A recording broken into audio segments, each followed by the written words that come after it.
বেতন বাড়াই দেবেন? ঠিক আছে ম্যাডাম, আপনি যেটা বলবেন আমি সেটাই শুনবো। আচ্ছা ঠিক আছে, তাহলে এখন আর দেরি না করে আমাকে তো সাহেবের আদরটা দে। ঠিক আছে। শোনো, আমি তো প্রায় 3-4 দিন হলো আমি এখানে আসলাম, বুঝছো, ছুটি কাটাইছি। তো যাই হোক, এখন আমার তো অফিস আছে, তুমি তো একটা সংসার আছে, তাই না? আমি যাই, তুমি থাকো, আর সংসার দায়িত্ব সব তো তোমার কাছে। হুম, সেটাই। আসো, মাত্র 2-4 দিন না থাকতেই আবার তোমার চলে যাওয়ার সময় হয়ে যায়। আচ্ছা তুমি বোঝো না, আমার এভাবে একা একা ভালো লাগে না। আর কতদিন বলবো যে আশেপাশে একটা চাকরির ব্যবস্থা করো না। আমি তো চেষ্টা করতেছি, তাই না? এখন দেখি যদি চাকরি হয় তো অবশ্যই এখানে করবো, আর না হলে তোমার ওখানে করতে হবে। আমি যদি চাকরি না করি তাহলে তোমরা খাবা কি?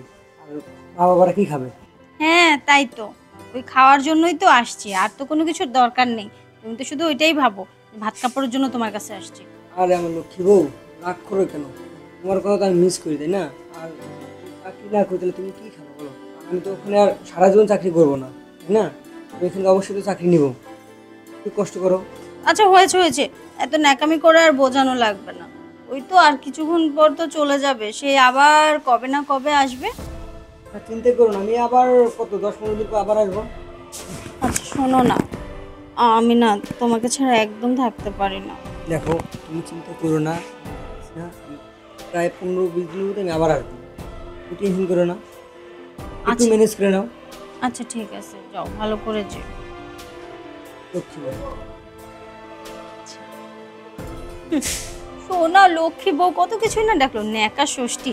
আমি খুব ভালো করেই জানি ওই এরকম বোঝাতে বোঝাতে তো 5টা বছর কেটে গেল।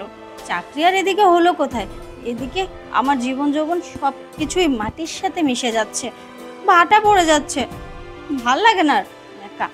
এই শরীফ, শরীফ, এই শরীফ, কোথায় গেল ডাকলে? জি ম্যাডাম, আমারও ডাকতেছেন?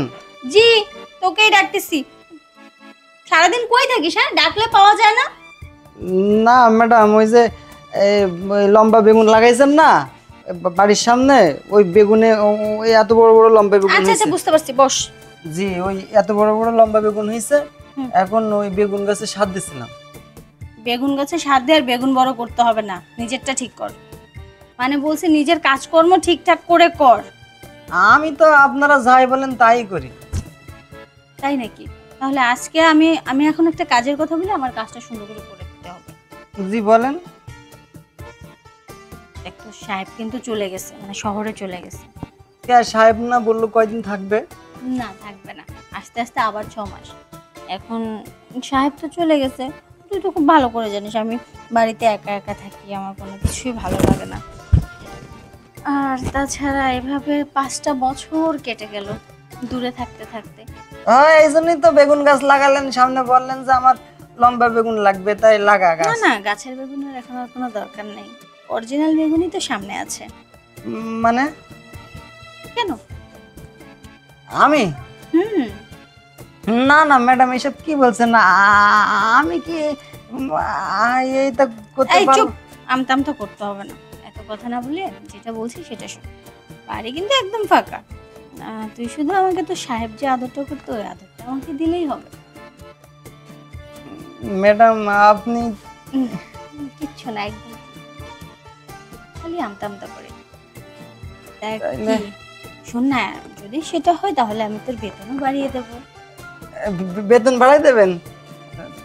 ঠিক আছে ম্যাডাম, আপনি যেটা বলবেন আমি সেটাই শুনবো।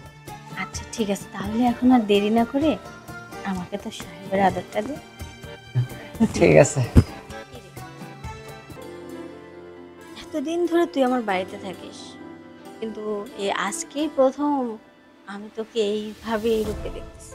কিন্তু তোকে দেখে তো কখনো মনে হয়নি যে তুই এত পারদর্শী। এখন তো মনে হচ্ছে রোজ আমার এরকম আদর লাগে। আপনি যদি আমার বেতন বাড়ান তাহলে আপনি যেটা বলবেন আমি সেটাই করব। বেতন তো বাড়িয়ে দেবই। ম্যাডাম বলতে হবে না, আমি বলছি জি। বেতন বেড়ে গেছে অলরেডি।